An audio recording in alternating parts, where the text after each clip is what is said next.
We had just gotten back after winter break. It was our first day back, and my students were a little bit unmotivated, and so I decided to go during lunch and get some candy.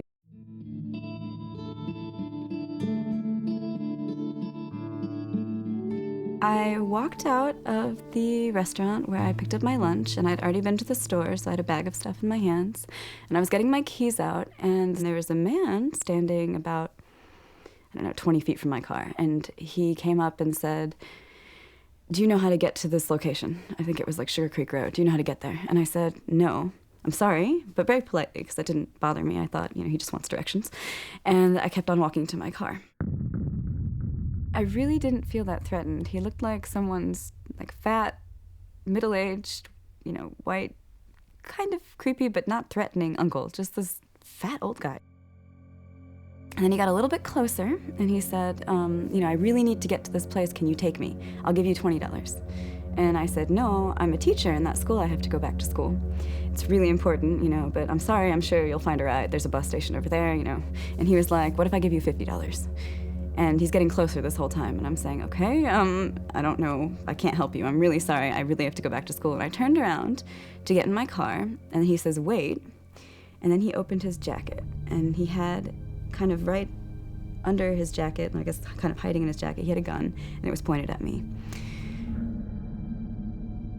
He said, "Get in the car," and as he's pointing this gun at me, he reaches around my driver's side door, which I had already opened, to unlock the passenger side door and pulls the door open. He says, "You get in the car," and he motioned with the gun. He said, "I really don't want to have to shoot you, but I will." Right after he pulled the gun on me, he said, "I need you to drive me." And I was like, "Okay, I'll do whatever, just don't shoot me." The first few minutes in the car, I was convinced I'm going to die. I just thought of all the people I hadn't talked to, of all the things I hadn't done, of just all the people that, I never said, "Hey, you're really important to me." I thought, when was the last time I talked to my mom? I don't remember, But he said, "Get on the road." And I was shaking so bad, and he said, "Do not get pulled over or I will shoot you." And I was going, I can't drive. I'm thinking, do I try and crash into someone at first? I'm thinking, do I try and wreck the car? Do I try and see if I can wreck it hard enough to hurt him? Do I take a chance and drive? My feet were shaking so bad. I thought he's gonna take me to some hotel and he's going to do whatever he wants to me and then he's gonna kill me. We're driving down the highway and he points to a motel and he says, "Stop there, that's good." And he said, "We're gonna go together to the front desk. We're going to check in. You're gonna rent me a room for a night." And he said to me at this point, very clearly, "If the police are involved, I have just gotten out of prison. I am not going back. I will shoot you. I will shoot them. I will shoot everyone. I will get killed. I don't care. I am not going back to prison."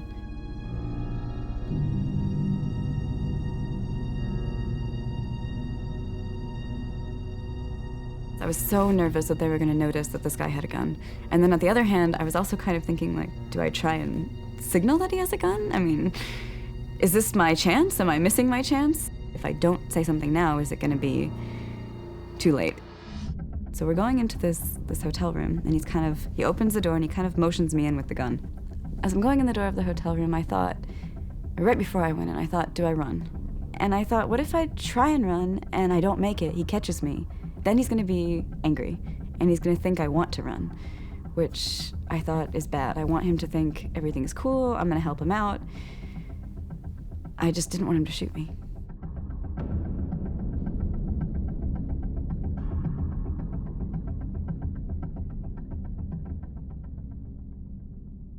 He's kind of started telling me, I'm running from the police. I think the police are after me. And so, he says, "We need to wait this out. We'll just sit here for a couple hours, and I'll call a friend of mine, and then he's going to pick me up. You're going to go in the bathroom. I'm going to lock you in there. We're going to drive off, and it's going to be fine." And I thought, okay, I can do that. I'm still thinking he's going to shoot me. In the back of my head, I really thought, he's not just going to drive off. He's going to shoot me.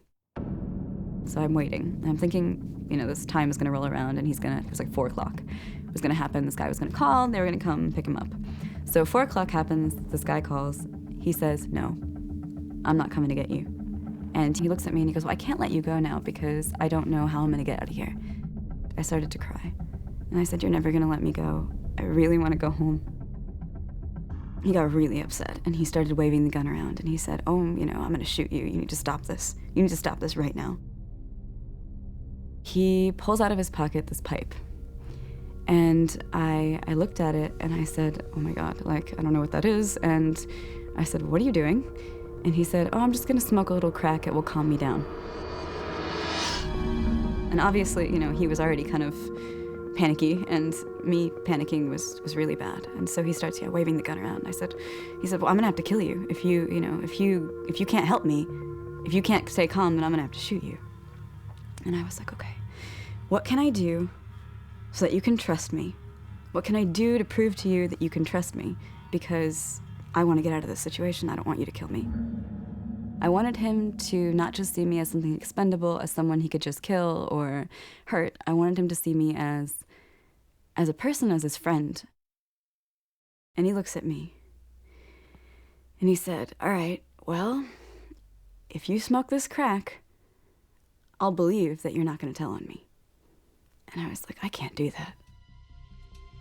And he sat right next to me and he pointed the gun at me and he said, if you don't smoke this, I'm going to kill you. And he forced me to smoke crack.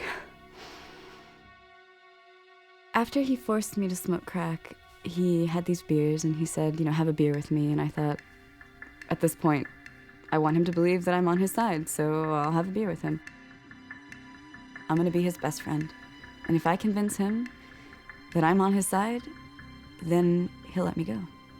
Or I'll figure a way out of this. At about 2 o'clock in the morning, he decides that he needs more drugs. And he says, this is okay, right? We're gonna go get more drugs, we're gonna have a party. And I'm going, oh my God, I have to go to a crack house. I'm having, a panic attack about this. Oh my God, I can't be in this neighborhood. If we're driving around this neighborhood, it's 2 o'clock in the morning. What if the police pull us over? He said, if the police show up, you need to be really sure about this. I'm gonna use you as a human shield and I am going to go down shooting. I don't care.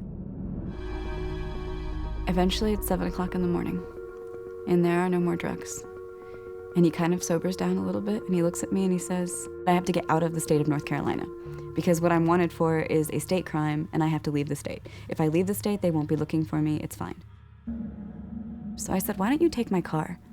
Why don't you just take my car? I won't report it stolen. I'm on your side. I've already done illegal things, so you have to know I'm not gonna tell on you. So you take my car. And then he says, you'd do that for me? You would, he looks at me and he said, you like me that much? And I'm thinking in the back of my head, I don't like you, I just want to get out of here. But he was just like, and that was really then he really said, okay, now I trust you.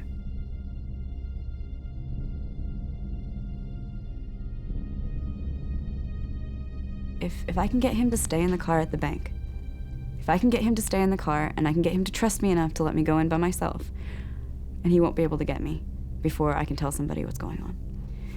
And so we get to the bank. I said, here are the keys. I'll be right back. I'm gonna go in the building. And I really thought, at this point, he's gonna shoot me. He's gonna realize, he has to know that no one is this stupid. And I walk into the bank, and that was the hardest, maybe 20 yards, and it was the hardest 20 yards I've ever walked in my whole life. And I went into the first office that I saw. It was on my right, the first office on my right. And I said, there's a guy in my car in the parking lot. I've just been kidnapped. I've been held hostage. You need to call the police. He has a gun. And so the police came into the parking lot, and apparently they tased him before he could shoot them.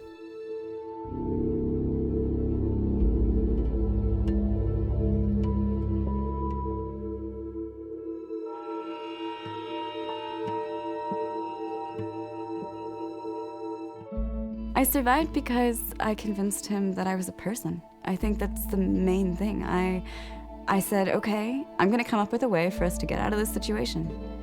And I believed that I could do it. Once I believed that I could do it, it worked.